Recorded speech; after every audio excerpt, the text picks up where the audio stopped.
પાલનપુરના ઢાળવાસમાં પાલિકાના પાપે દુકાનદારો અને ગ્રાહકો ગટરના ગંદા પાણીમાં ચાલવા મજબૂર બન્યા છે। છેલ્લા ઘણા સમયથી ઢાળવાસ મુખ્ય બજારમાં ગટરના ગંદા પાણી રોડ પર ફેલાઈ રહ્યા છે। પાલિકા દ્વારા સમયસર સાફ સફાઈ ન થતા આ પરિસ્થિતિનું નિર્માણ થયું છે। આ અંગે પાલિકામાં સ્થાનિકો દ્વારા અનેકવાર રજૂઆતો કરાઈ છે, છતાં આ સમસ્યાનું નક્કર પરિણામ આજ દિન સુધી મળ્યું નથી। સ્થાનિક વેપારીઓએ કહ્યું છે કે અમે સમયસર વેરો પાલિકામાં ભરીએ છીએ, પરંતુ પાલિકા સમયસર સાફ સફાઈ કરતી નથી।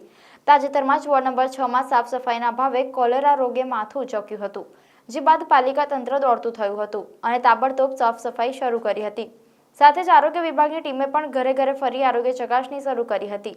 જો કે ફરી એકવાર ઢાળવાસ વિસ્તારમાં પણ સાફ સફાઈના અભાવે ગટરના ગંદા પાણી રેલાતા ગંદકી વધી રહી છે, જે આગામી દિવસોમાં અન્ય કોઈ રોગને નોતરે તેવી દહેશત સ્થાનિકો સેવી રહ્યા છે। અમારા માધ્યમ દ્વારા આ એક સવાલ છે કે આગળના કાર્યોમાં જે કોલેરાગ્રસ્ત આ વોર્ડને જાહેર કર્યો હતો, આ જ પરિસ્થિતિ અત્યારે પાછી ઊભી થશે તો તેની જવાબદારી કોની રહેશે? જે આ કોલેરાગ્રસ્તની જે બીમારીઓ હતી જે અત્યારે જે પૂરી થયેલ નથી ને આ જ પરિસ્થિતિ પાછી ઊભી થઈ છે।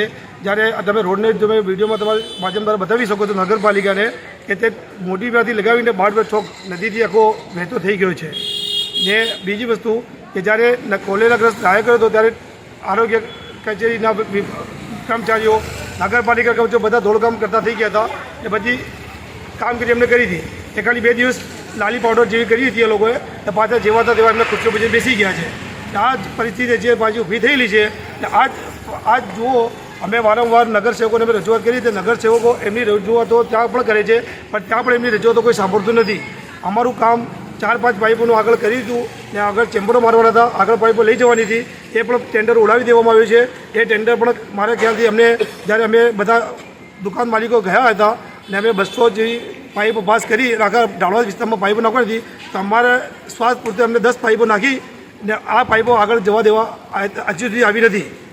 પણ આ બધી બેદરકારીઓ નગરપાલિકા, અમે નગરપાલિકામાં સફાઈ વેરો નિયમિત ભરીએ છીએ, એ પણ દુકાન માલિકનો સફાઈ વેરો બાકી નહીં હોય। જો બાકી હોય તે પણ જવાબદારી અમારી પ્રમુખ તરીકે કહું છું કે હું ભરાવી આપીશ, પણ આ લોકો બિલકુલ પણ કામ કરતા નથી।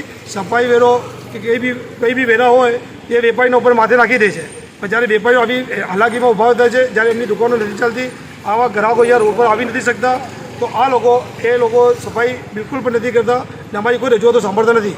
તો તમારા માધ્યમ દ્વારા એટલું જ કહીશ કે નગરપાલિકા સફાઈ કરે કે નહીં, દર પાછા અમે એ જ ત્યાં આગળ ઊભા બેસી બધી દુકાનો બંધ કરી ને એમના કચેરીમાં જઈ RTI કરીશું ને આ બધા પૈસાઓ ક્યાં જાય છે એનો અમે જવાબ માગીશું।